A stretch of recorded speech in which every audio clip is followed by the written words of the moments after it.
selamat pagi. Saya senang sekali kita bisa bersama-sama eh, berdoa memuji nama Tuhan. Dan saat ini untuk mendasari doa kita akan merenungkan firman Tuhan. Tema kita pagi ini adalah perubahan akal budi. Kita akan membuka Alkitab kita, Roma 12 ayat 2. Saya akan bacakan bagi kita semua. Begini firman Tuhan. Janganlah kamu menjadi serupa dengan dunia ini, tetapi berubahlah oleh pembaharuan budimu, sehingga kamu dapat membedakan manakah kehendak Allah, apa yang baik, yang berkenan kepada Allah, dan yang sempurna. Untuk memahami firman Tuhan ini, kita harus mempelajari latar belakangnya. Kitab Roma ini ditulis oleh Paulus, di mana dia menjelaskan Injil secara sistematis dan juga komprehensif.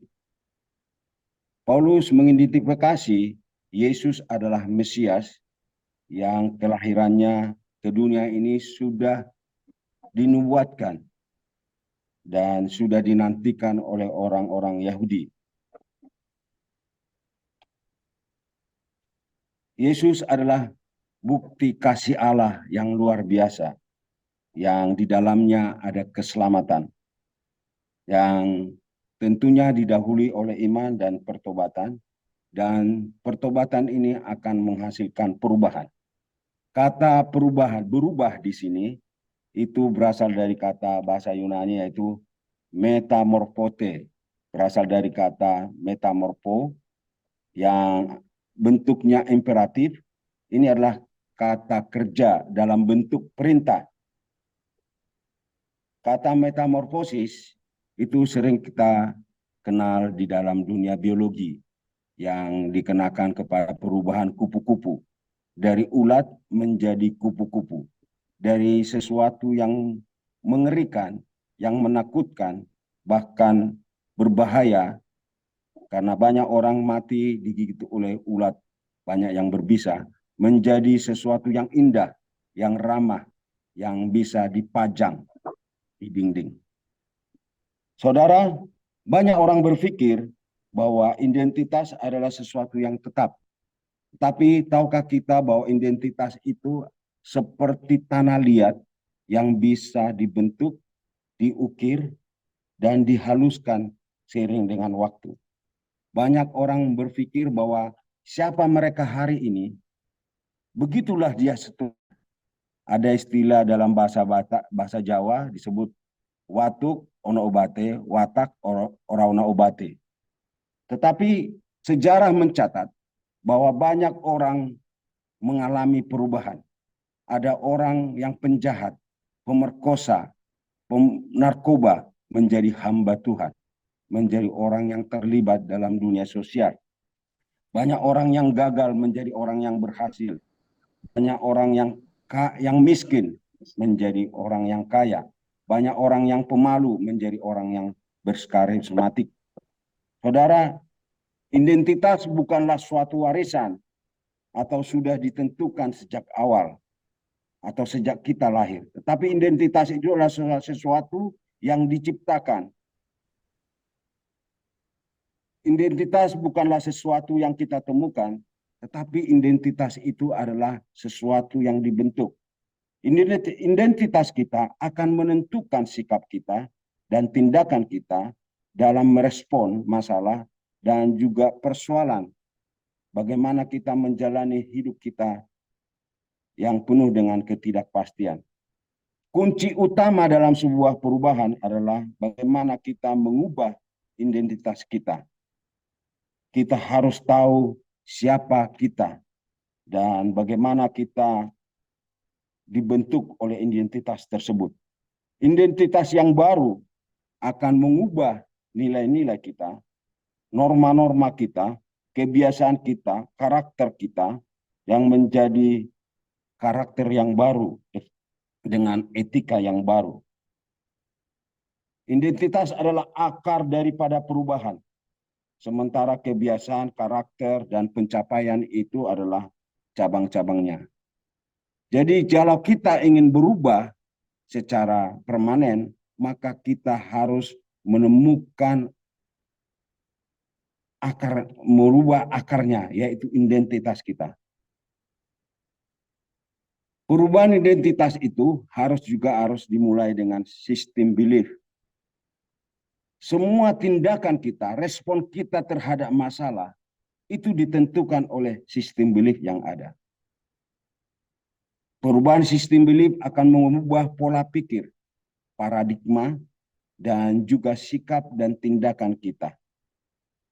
Saudara, di dalam Roma 12 ayat 2 ini, perubahan yang dimaksud di sini adalah perubahan dalam pertobatan, di mana Kristus adalah dasar daripada perubahan tersebut. Firman Tuhan adalah dasar daripada perubahan tersebut. Otak kita dan akal budi kita bukanlah sesuatu yang tetap seperti batu, tapi otak kita dan pola pikir kita adalah seperti tanah liat yang lembut yang bisa dibentuk dan diukir. Dalam dunia neuroscience modern, kita bisa mengenal apa yang disebut dengan istilah neuroplastisitas. Neuroplastisitas adalah kemampuan beradaptasi, menciptakan pola baru, dan menghapus pola-pola yang lama yang tidak berguna. Ini berarti siapapun dapat membentuk ulang dirinya. Dalam konteks ini, dasar perubahan itu adalah Yesus Kristus dan firman Tuhan. Perubahan ini akan menjadi nyata ketika kita menyelaraskan hidup kita dengan firman Tuhan, mengisi pikiran kita dengan kebenaran firman Tuhan. Saudara, ada 3 cara untuk mengubah pikiran. Pertama itu adalah kita harus memprogram kognitif, yaitu menekankan keyakinan yang baru, identitas yang baru. Dengan keyakinan yang baru yang kita tancapkan secara mendalam akan mengubah pikiran kita, akan mengubah identitas kita, akan mengubah sikap kita, mental kita, dan perbuatan kita. Kemudian yang kedua adalah kita harus mengkondisikan sesuatu yang baru. Artinya kita harus membuat suatu kebiasaan yang baru yang kita lakukan secara kontinuitas. Jadi kita harus membiasakan sesuatu yang baru secara konsisten di dalam hidup kita.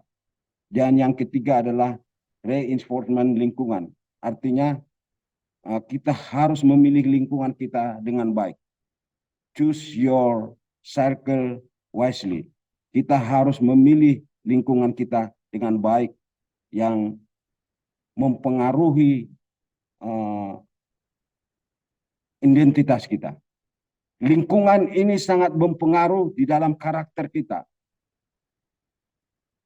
Sehingga kita harus memilih lingkungan yang baik. Lingkungan memiliki kekuatan yang tersembunyi yang menentukan kita apakah kita bisa bertahan di dalam perubahan itu.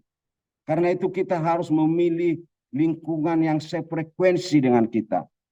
Dan ketika kita memiliki lingkungan yang sefrekuensi, maka identitas baru kita akan terbentuk dengan kuat. Gereja memiliki suatu fungsi edukatif atau pendidikan kepada jemaat. Artinya kita memiliki tugas bagaimana mengubah akal budi, norma-norma, perbuatan, sikap daripada jemaat. Karena itu kita harus mengajarkan atau